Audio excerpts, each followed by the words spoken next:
Nask here. So here we are on part 3 of the responses to the Reasonable Questions for Anti-SJWs video. The last leg of our journey, so to speak. I do apologize for the delay in getting part 3 out, but between some issues going on at home and difficulty recording due to certain circumstances, it was taking a while to complete. But here we are.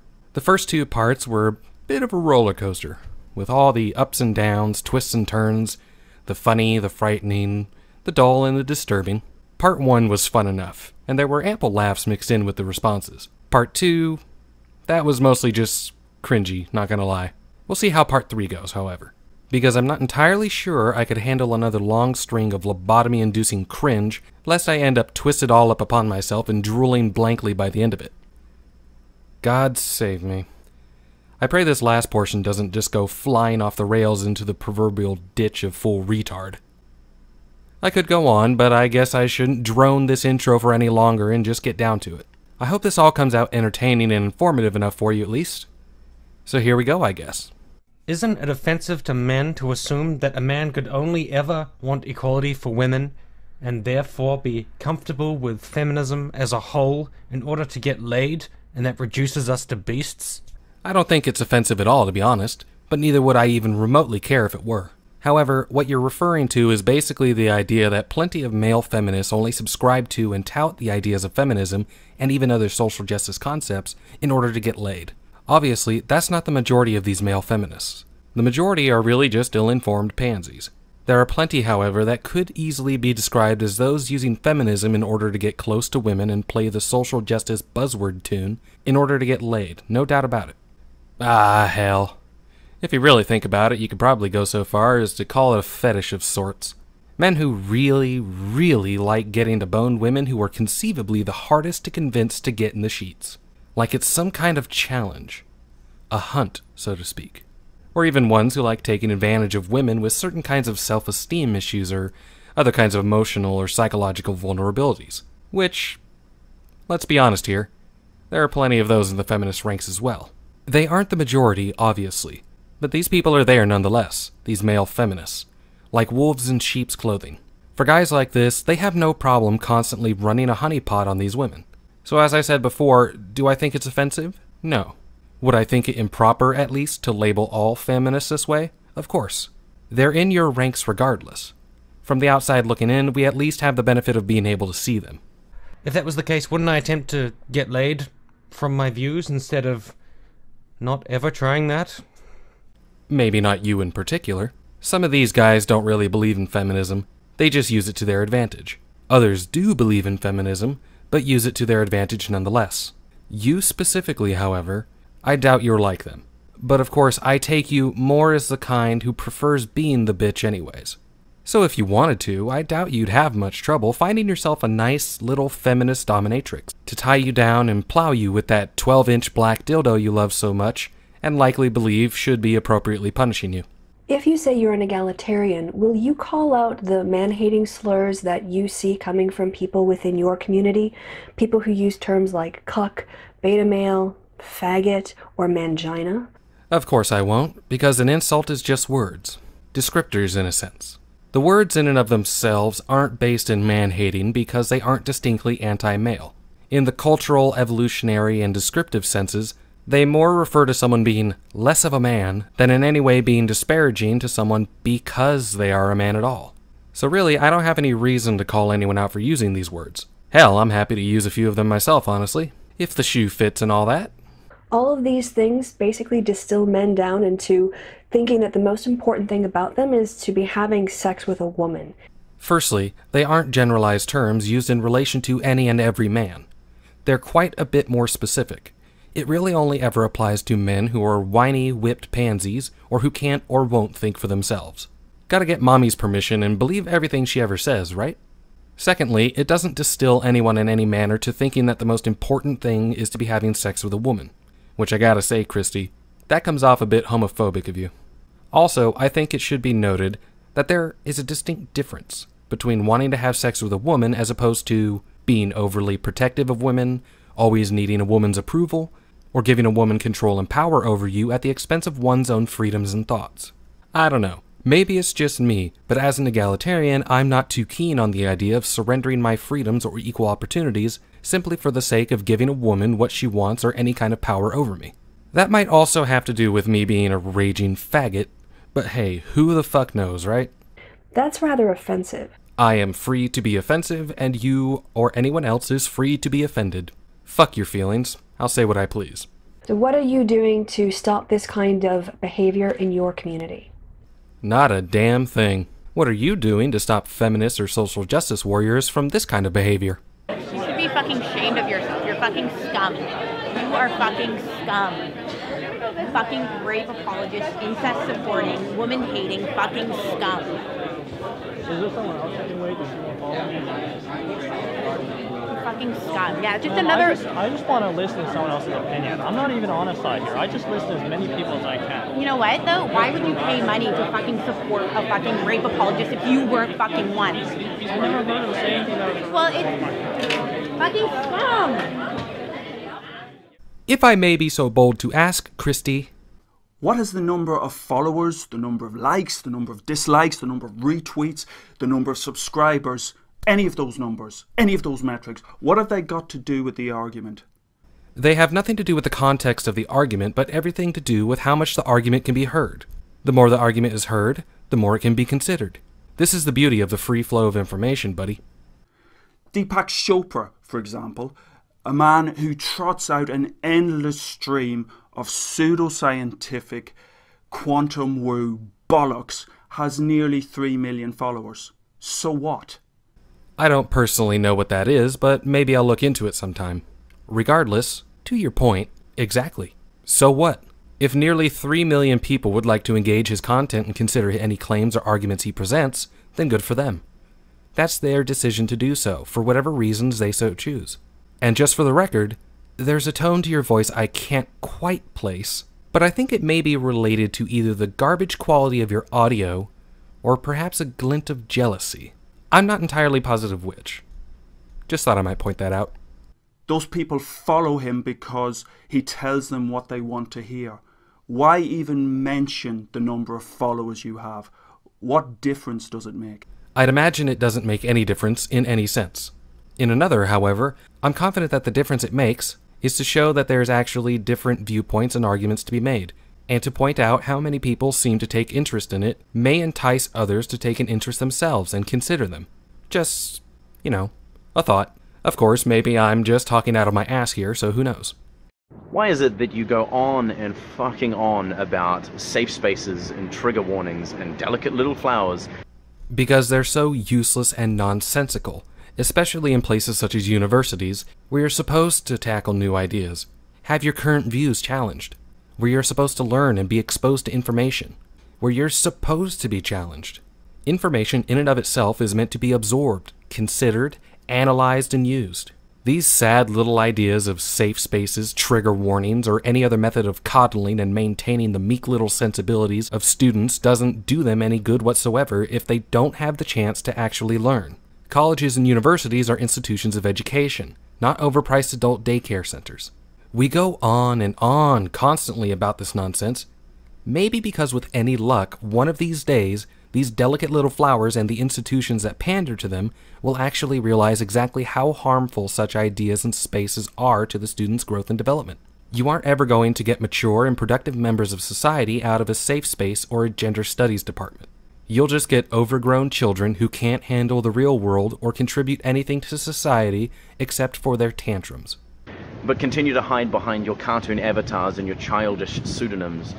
It's not exactly hiding when we put our faces and names out there as well. People know who we are, and if they don't, it doesn't take much digging to find out. Hell, most of the time a quick Google search will get you what you need. Using avatars or pseudonyms isn't a bad thing. It's the internet, and to a degree, we are entertainers. Using avatars and pseudonyms plays to that fact. I'm not actually a wolf. Teal deer isn't actually a deer. Sargon isn't actually the ancient Mesopotamian king. It's just some catchy nonsense we came up with. In the long run, however, I suppose avatars and pseudonyms do come in a bit handy at times for some people to avoid getting doxxed, since that's something you social justice types are so hypocritically fond of doing and supporting unless it gets turned against you. And whenever anyone calls you out on your sexist, racist, homophobic, bigoted rhetoric, you become the argument of your own scorn and are hashtag triggered, as they say. Ah, there it is. I was wondering how long it would be before one of them would finally take the buzzword bandwagon out for a ride. I'm honestly a bit surprised it took them until this far in the video to roll it out. It seems, however, there's a misunderstanding on his part about what it means to be hashtag triggered. So allow me to clarify a few things, if you will. Firstly, I'm doubtful that by simply disagreeing with you automatically makes me or anyone else a sexist, racist, homophobic bigot. Partly because you haven't substantiated how we supposedly are, partly because, at least in my case, it's rather nonsensical to label a gay man as a homophobe, and partly because, as we've covered before, these buzzwords of yours honestly have lost their impact and meaning from overuse, since apparently you so felt the need to reinforce that idea by laying them out unsubstantiated and out of context as per the norm. Secondly, we'll take out two birds with one stone here, because you don't seem to understand what it means to be triggered. When people supposedly call us out on our arguments, it's a distinct difference between providing a counter-argument as we do, rather than something like, I don't know, this?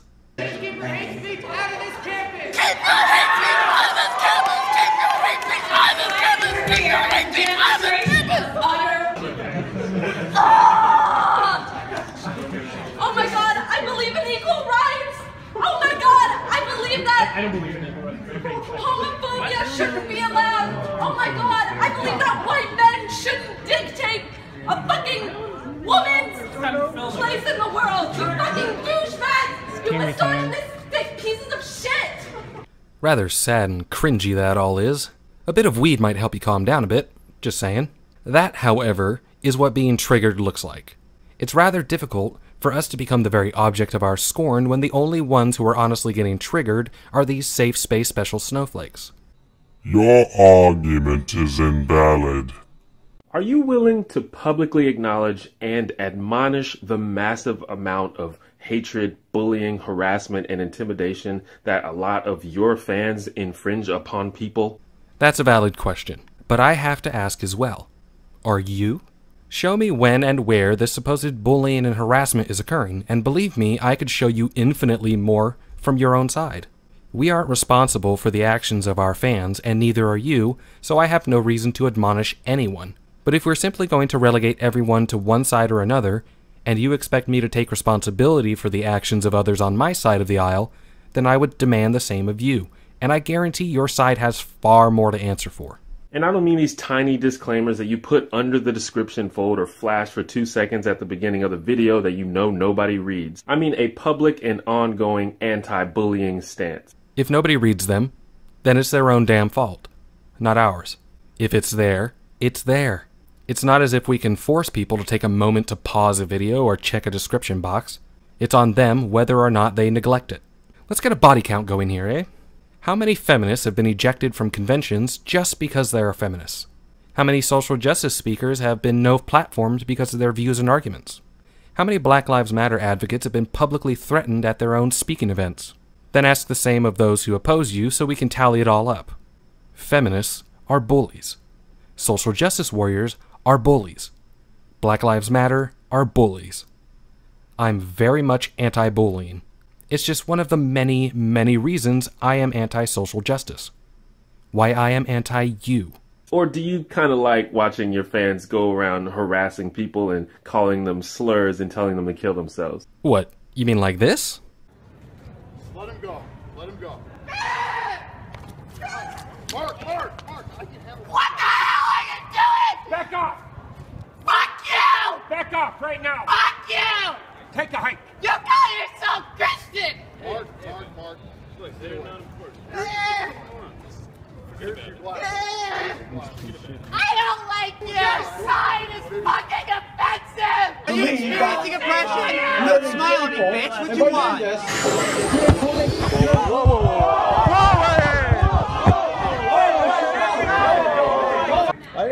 They're using you as a token, and then you speak to me in a sexually harassing manner. How dare you! How dare you! Disgusting! Disgusting! You left the room saying your daughter's lives matter, but you disgusting! You just abused a woman! You just abused a woman, and you audacity, you have the audacity to say that girls matter? How dare you? How dare you, you disgusting person! Oh, wait. Those people are on your side. Funny how that works, isn't it? When your own people prove just how bad your side really is and decimate your own virtue signaling. You kind of like it, don't you? I mean, if that's your thing, and I guess that's just what you're into, just makes you a dick. That smug, pretentious smile of yours tells me you like it a whole lot more. Which might explain why you're so unwilling to address the harassment, slurs, death threats, etc. that come our way. Because you don't think it's worth addressing. Because somehow you justify to yourself that it's alright. That we deserve it. Every little thing in the world that isn't praise and ass-kissing isn't somehow automatically harassment. Even then, this is the internet. It doesn't matter who you are, what you do, or what you're saying, there will always be people who are going to leave some shitty comments on it or hate you for it. Always. Hell, that's just life, on the internet or not. And nothing short of thought police and re-education camps is going to change that. It doesn't make me a dick for disagreeing with you or criticizing your ideas or arguments. It doesn't even make me a dick for not going all Stalin-esque on my fans and supporters to command them to act a certain way. I have no responsibility for them. I don't incite anyone to do anything, I just present my arguments and the ideas. Why do you find it so hard to believe that feminists are being harassed online? It's not hard to believe. I simply, 1, don't believe much of what they claim to be harassment actually is harassment, and 2, I don't believe feminists being harassed online is any different than anyone else who receives actual online harassment. Everyone who even remotely has an online presence has received harassment of some kind at some point. Feminists aren't special in this regard. That's why social media sites have these fun little features that let you mitigate such reactions, like that fabled block button that allows you to choose who you wish to never hear from again. That's the whole point, though. They give you the power to control who you allow to speak to you because you decide what is offensive and harassing to yourself, because it's subjective. Rather than demanding these sites cater to your every insecurity and sensibility, you are meant to take some personal responsibility to handle it yourself. But I know taking personal responsibility is something feminists and the like are pretty averse to. God forbid they ever had to do anything or consider someone else aside from themselves. Do you understand the key importance of reproducibility and repeatability in scientific research? Of course I do. We have the scientific method for a reason, after all. That's simply going to Google Scholar, doing a 30-second search for keywords and pulling out the first paper you find that backs up your stance is not a particularly credible way to do research. It isn't, but I don't see how that's relevant. We aren't researchers. We're rationalists. Skeptics. We question what should be questioned, and make our arguments in accordance to reason. When we need studies and evidence to support our arguments, there's nothing wrong with using Google to find them, because they are there out on the internet somewhere. But it takes time to find and compile this data. Should we use articles as part of our arguments, we ensure to take them from reputable sources and discuss them.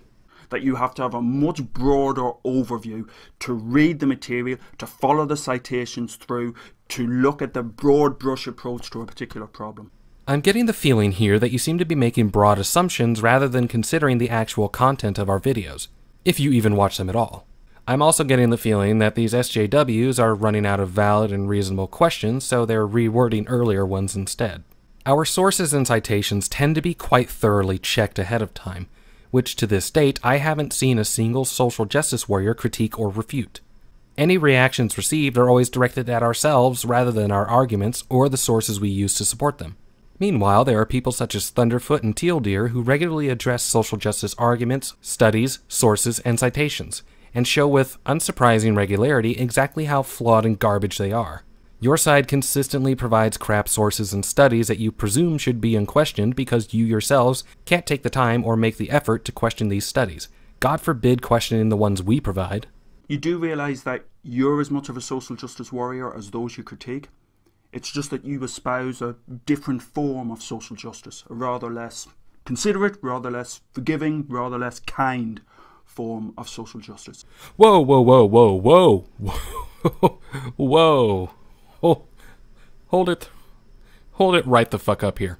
Did you just refer to your side, social justice warriors, feminists, Black Lives Matter, and the whole lot, as kind, forgiving, and considerate?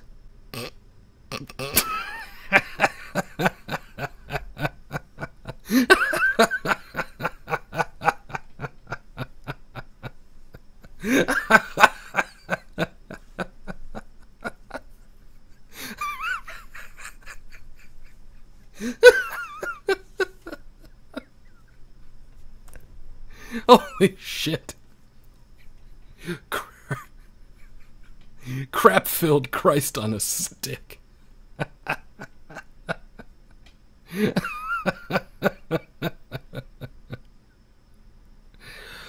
Ooh. Woo. Oh, man. I hate to be the bearer of bad news, but social justice warriors are some of the most inconsiderate, unkind, and unforgiving people I've ever met. What your side does is disgusting.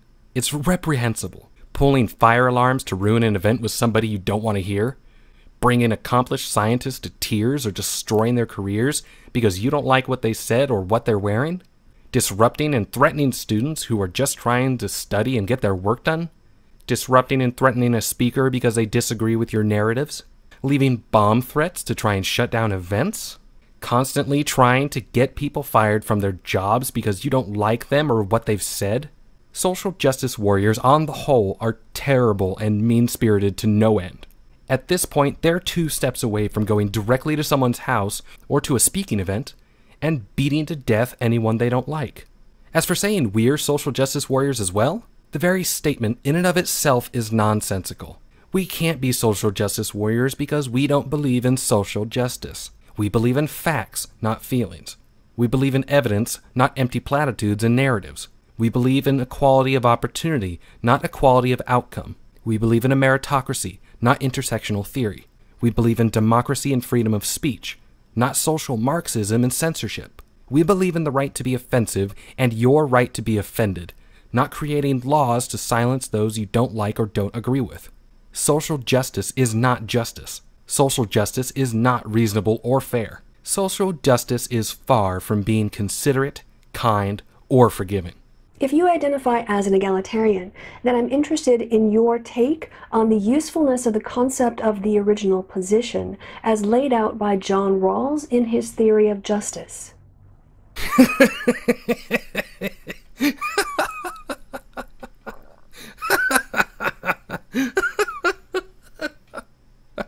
Oh, wait. I know what to do with this one. Hold on. Yeah, here it is. Which books written by second-wave feminists have you read and found interesting? You're welcome, Steve. As a supporter, as a proponent of freedom of speech, why do you want to quash academic freedom?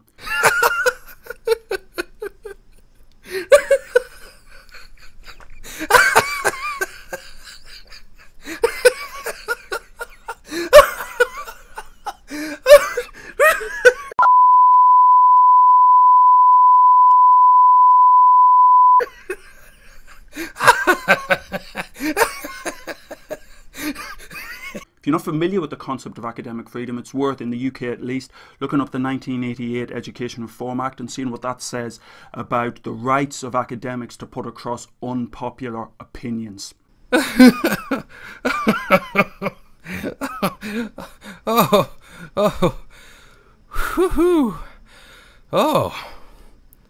Alrighty. Let's see here. I'm not entirely sure, but I think it's possible you may have slipped through from Bizarro World or something to make this kind of statement. I find it ironic, this coming from the side that uses bully tactics to keep people with opinions they don't like from speaking or teaching on campus. You want to talk about quashing academic freedom? Well, then you might want to stop quashing it. I'm sure plenty of people would love to go to universities to talk about the issue, but you'd probably bully and threaten them or the school to stop it from happening just because you don't like it. Does it make much sense to complain about academic freedoms being quashed while simultaneously stamping out the very voices that would discuss it? Why are you so obsessed with Anita Sarkeesian? Why are we, anti-SJWs, so concerned with Anita Sarkeesian, the most popular and prominent social justice warrior on the face of the earth right now, who has the largest voice in promoting social justice, going even so far as the United Nations? I really fucking wonder. Why could it be? Do you really think you can spend your entire life in a perpetual state of emotional immaturity? Do you actually imagine that you will be able to perpetuate your adolescence for your entire existence? Wait, didn't somebody else ask this one? Wait, I gotta... Ah, fuck. Oh, Sargon. You showed him. That was the question he had in the Amazing Atheist video. 14 minutes. A 14-minute video. Finally over. Of some of the most smug, nonsensical, intellectually dishonest horseshit I've ever seen. And I've seen some pretty bad stuff. It's taken a lot out of me in making these 3 videos not to cringe myself out of existence. Either way, I've answered all your questions, so hopefully you'll actually take a listen one of these days. I'd love to see what you all think. Thanks to the viewers for sticking with me through all this crap. It's been a hell of a ride. Don't forget to hit that like button and subscribe to the channel. Leave a comment if you're so inclined. But I think I'm gonna go head off and have myself a nice stiff drink. I think I've earned one at this point. I have to be sure to look over my shoulder for a while, just in case these videos end up bringing down the wrath of the mighty SJW and his super Jewy powers. Oh shit, the fucking SJWs.